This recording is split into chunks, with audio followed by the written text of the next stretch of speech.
नमस्कार, आप देख रहे हैं आजाद कलम और आपके साथ मैं हूं नदीम हसन।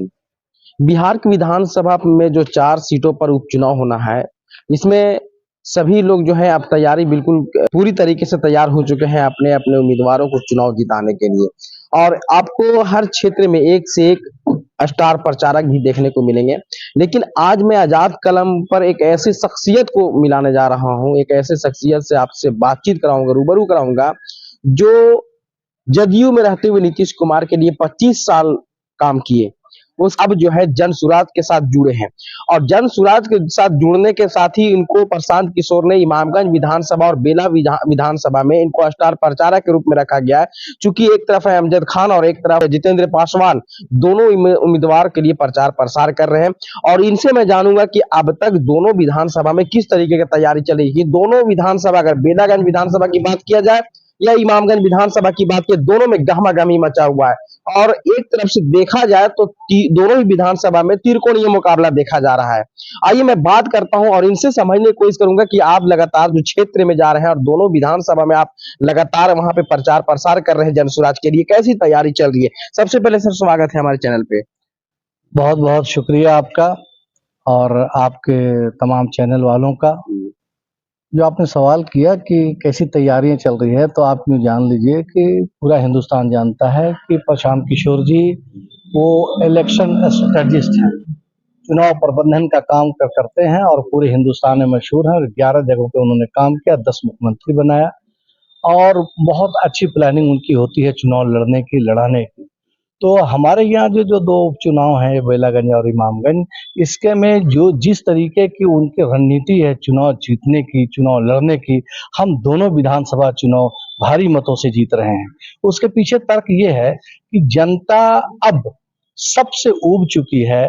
अब आप देखिए कि 35 साल वाला जो शासनकाल रहा है, 20 साल नीतीश कुमार जी का और 15 साल लालू जी का, तो कुल मिलाकर के ये दोनों शासन से जनता पूरी तरीके से ऊब चुकी है। सिवा जनता को नुकसान के, जनता को घाटे के, बच्चों के फ्यूचर को अंधेरे में रखने का काम ये सब उन्होंने किया। हम लोग पूरी तरीके से छले गए हैं। यही वजह है कि जनता में काफ़ी उबाल है।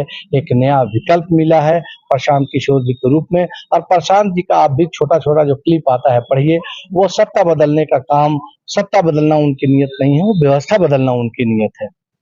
देखिए, प्रशांत किशोर का तो लोग अभी ज़्यादा चर्चे में है और प्रशांत किशोर बहुत पहले से ही उन्होंने जनसुराज का ये पार्टी का गठन किया था, लेकिन 2 अक्टूबर को ये पूरी तरीके से सबको सामने ला दिया और प्रशांत किशोर का ये मंशा है कि हम पूरे बिहार में अपना छाप छोड़ें। लेकिन अभी जो तैयारी चल रही है इमामगंज विधानसभा में और लगातार जितेंद्र पासवान के लिए आप काम कर रहे हैं, तो यहाँ पर किस तरीके का आप वोटरों को नज़ारा देख रहे हैं? देखिए, हम लोग गाँव से लेकर के, गाँव की जो बसावट है, छोटे चीज़ें जिसको टोले कहते हैं, उस टोले से लेकर के हर जगह पूरे विधानसभा में प्रशांत कुमार साहब की टीम, कुमार जी के जो कार्यकर्ता हैं, जनसुराज के जो कार्यकर्ता हैं, जो अभी नए दल बने हैं, पार्टी बनी है, हर आदमी इसमें ये चाहता है कि ये बदलाव होना चाहिए और प्रशांत किशोर के नेतृत्व में ये हम लोग पूरा जो है सो दोनों विधानसभा जीते।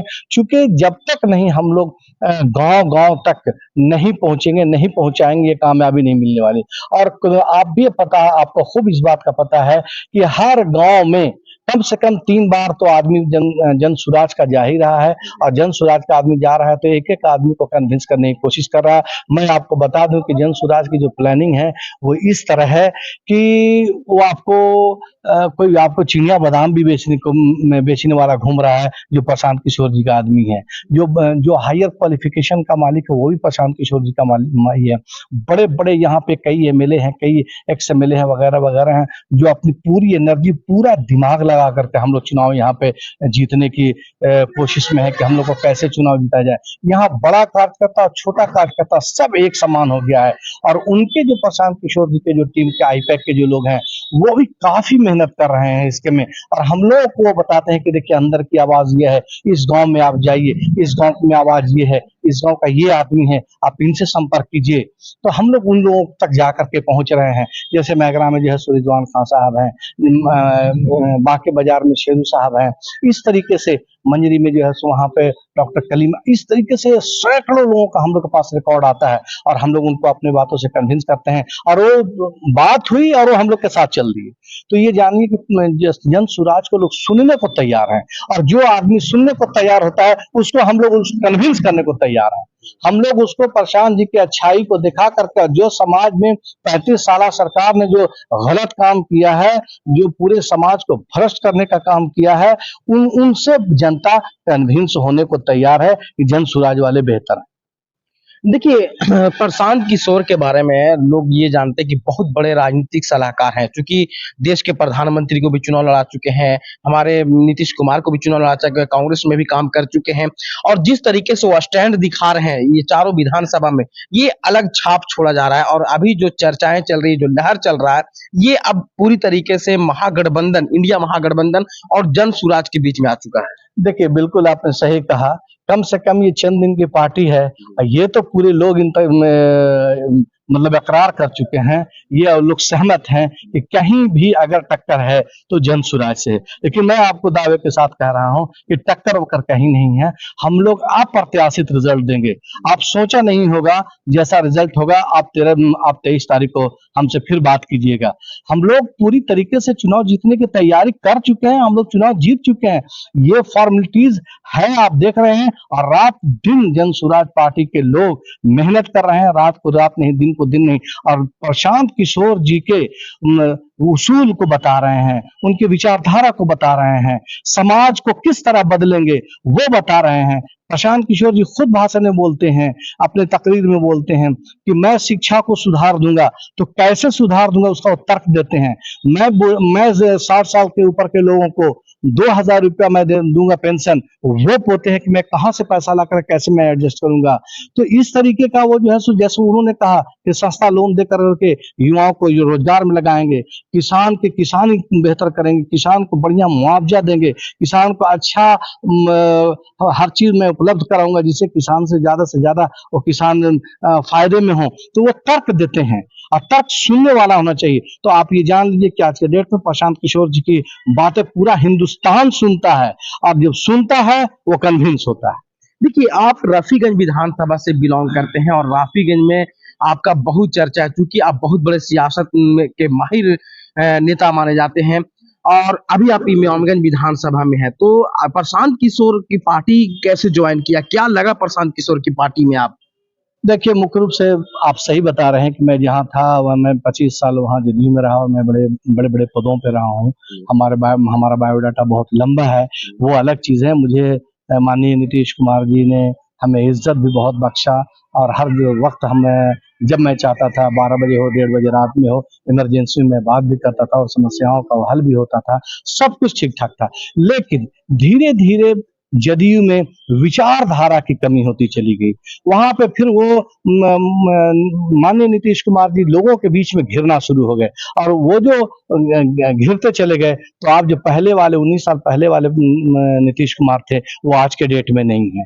और फिर हम जो प्रशांत किशोर जी से मुतासिर हुए वो इसलिए मुतासिर हुए कि इनकी विचारधारा बिल्कुल सेकुलर है, इनकी विचारधारा सबको साथ लेकर के चलने वाली है। ये हर चीज को बताते हैं कि मैं कैसे चुनाव लड़ूंगा, किन किन लोगों को लेकर चलूंगा, किन किन समाजवादियों का साथ लेकर के मैं चुनाव लड़ूंगा और कामयाबी पाऊंगा। तो देखिए, यहाँ विचारधारा की बातें हैं, यहाँ व्यवस्था परिवर्तन की बातें हैं। तो जब व्यवस्था ही परिवर्तन की बात है तो फिर मेरे जैसा आदमी वहां अब नहीं रहेगा जहां व्यवस्था बिल्कुल खत्म हो चुकी है। और अगर व्यवस्था को देखना है मौजूदा सरकार की, तो आप जरा सा एक नेता के हैसियत से ब्लॉक में जाकर के आवासीय प्रमाण पत्र और आय प्रमाण पत्र ये बना कर दिखा दीजिए कि मैं नेता हूं का। तो आपको ऑफिसर बैठने के लिए भी कहता है और ऑफिसर आप चले जाएंगे तो क्या कि बड़ा नेता आया था, तो इसका कागज उसको फेंको। मेरे पास ऐसे प्रैक्टिकल काम रोज आते हैं। तो जब इस तरह का भ्रष्ट शासन होना शुरू हो गया, माननीय नीतीश कुमार की प्रशासन पे पकड़ ढीली होने लगी, तो फिर वहां रहना बेकार था। इसलिए मैं व्यवस्था परिवर्तन करने वाली पार्टी के साथ प्रशांत किशोर जी की विचारधारा पे मैं उनके साथ हूँ। तो आपका जो विचारधारा है, आपका जो सोच है, वो क्या प्रशांत किशोर से मैच कर रहा है? 100% कर रहा है। चूंकि इसलिए कर रहा है कि समाज में जो कुरीतियां हैं, समाज में जो खराबियां हैं, समाज जितना भ्रष्ट हो गया है, समाज में किसी जमाने में आपने देखा होगा कि मतलब यहाँ क्या उद्योग था भाई, अपहरण का था। कैसा उद्योग था भाई, यहाँ पे तो बालू माफिया का था, जमीन माफियाओं का था, यहाँ गुंडा राज था, क्या क्या नहीं होता था। और लोग शाम के वक्त घर से निकलते नहीं थे। घर से जो है सो अगर लेट नाइट पहुंच गए तो बड़ा शुक्रिया अदा होती थी। वो राज तो हम लोगों ने 15 साल देखा। और अब जो राज है ये जो है सो कल माफियाओं का राज था, गुंडों का राज था, अब ऑफिसरों का राज है। ये ब्यूरोक्रेसी की गवर्नमेंट है, ये सब लोग जानता है। आप इसे बाइट पे बहुत कुछ नहीं बोला जा सकता है, नहीं तो मैं आपको एग्जाम्पल ऐसा ऐसा दे दूंगा कि आप ताज्जुब होंगे। जैसे एक छोटा एग्जाम्पल दे रहे हैं कि मैं 12 चट्टी का प्रभारी था।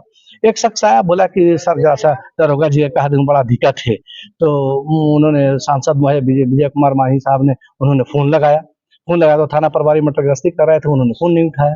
तो उन्होंने कहा कि जस्ट देखा ना, जबकि जितनी विजय कुमार मानी साहब के आवास से 12 चट्टी थाने का डिस्टेंस 400 फीट है, 400 फीट है सिर्फ। तो बोला कि ना सर बैठा था, हटी वो तो बैठा ना थी सर, कहाँ बैठा हुआ। ये जैसे जाकर के थाना में एमपी महोदय चले गए तो लेकिन रियल में वो मटर गश्ती कर रहा है। ये गए तो धरने पर बैठ गए तो 45-46 डिग्री टेम्परेचर था, ये वहीं थाने पे बेहोश हो गए। ये मैं पब्लिकली इसलिए बोल रहा हूँ कि ये घटना आपके जिला की है और ये रिसेंटली जिला है, लेकिन उसके बावजूद भी थाना प्रभारी का ट्रांसफर नहीं हुआ। इस तरीके से प्रजातंत्र का गला घोटा जा रहा है। प्रजातंत्र में अफसरशाही हावी है और जो प्रजा है वो पूरी तरीके से असुरक्षित महसूस कर रही है, अफसरों के व्यवहार से असहज महसूस कर रही है। इन्हीं सब बातों को लेकर के मैं प्रशांत किशोर जी के साथ हूँ। देखिए, अभी तो जो चुनाव हो रहा है महज कुछ महीनों के लिए, असल लड़ाई, असल जंग तो 2025 में होगा। तो 2025 में विधानसभा का जब चुनाव होगा और उस समय आप जब रफीगंज विधानसभा से आप जब लड़ेंगे, क्या लगता है उस वक्त आपका जो माहौल क्या होगा? प्रशांत किशोर जी का संबंध कैसा होगा आपके साथ? क्या टिकट मिल सकता है आपको? नहीं, आने वाले वक्त को तो किसी ने नहीं देखा है, लेकिन मैं मेहनत पे यकीन करता हूँ, मैं मेहनत पे भरोसा करता हूँ और मैं जहाँ रहता हूँ बड़ा ईमानदारी से रहता हूँ, बड़ा ईमानदारी से काम करता हूँ। आप मेरे क्षेत्र में जाकर के पूछिए कि 12 बजे रात में, 1 बजे रात में भी मेरा टेलीफोन कान रहता है और मैं लोगों की समस्याओं को दूर करने की कोशिश करता हूँ। देखिए, समस्या हल हो न हो, काम हो न हो, मैं इसको बहुत बड़ा अहमियत नहीं देता हूँ। हमने अपनी सलाहियत के मुताबिक कितना काम किया इस पे डिपेंड करता है। और मेरी जितनी सलाहियत थी, हम पूरी सलाहियत के साथ काम किया, काम न हुआ तो कम से कम मेरी आत्मा तो, मेरा ज़मीर तो खुश रहेगा। जी। हमारा ज़मीर तो हमसे सवाल नहीं करेगा। इसलिए मैं भाई कहीं रहता हूँ, बड़ा ईमानदारी से काम करता हूँ। मैं अपने आप से गिरने नहीं देता हूँ कि जो जिम्मेवारियां हैं, अगर लीडरशिप की जिम्मेवारी है तो मैं पक्का निभाता हूँ। और रही बात 2025 की, तो प्रशांत किशोर जाने और वहाँ की जनता जाने, मुझे जो जिम्मेवारी मिलेगी मैं उसे पक्का। तो अभी आप सुन रहे थे तैजम्मुल खान का, जो कि जन सुराज के बारे में जो अपना बात रखा, अपने तथ्य को रखा यहाँ पर इमामगंज विधानसभा और बेलागंज विधानसभा, यानी वो जो 4 विधानसभा में जो उपचुनाव हो रहा है उन सारों में जन सुराज की अच्छा पकड़ है, अच्छी तैयारी चल रही है। और इनका साफ कहना है कि जो बिहार में अफसरशाही है वो प्रशांत किशोर इसको खत्म करेंगे। और अभी तो एक तरीके से ट्रायल के रूप में देखा जा रहा है, ये तो महज कुछ महीनों के लिए। प्रशांत किशोर का तो पूरा 2025 में जो है मैनिफेस्टो तैयार रखे हैं, पूरा चुनाव का जो भी लेखा जोखा है वो सारी तैयारियां है। असल लड़ाई तो 2025 में होगा। और साथ ही साथ उन्होंने ये भी कहा कि मैं समाज का जो सेवा कर रहा हूँ, करता आ रहा हूँ, हमें उससे कोई फर्क नहीं पड़ता है आगे क्या होगा नहीं होगा। साथ ही साथ उन्होंने इस चीज का जिक्र भी किया कि अगर इमाम रफीगंज की जनता अगर हमें चाहती है तो, और प्रशांत किशोर चाहते हैं तो हम निश्चित रूप से उनके बातों पर खरे उतरेंगे, उनके कामों पर ध्यान देंगे। आप बने रहिए हमारे साथ और देखते रहिए आजाद कलम।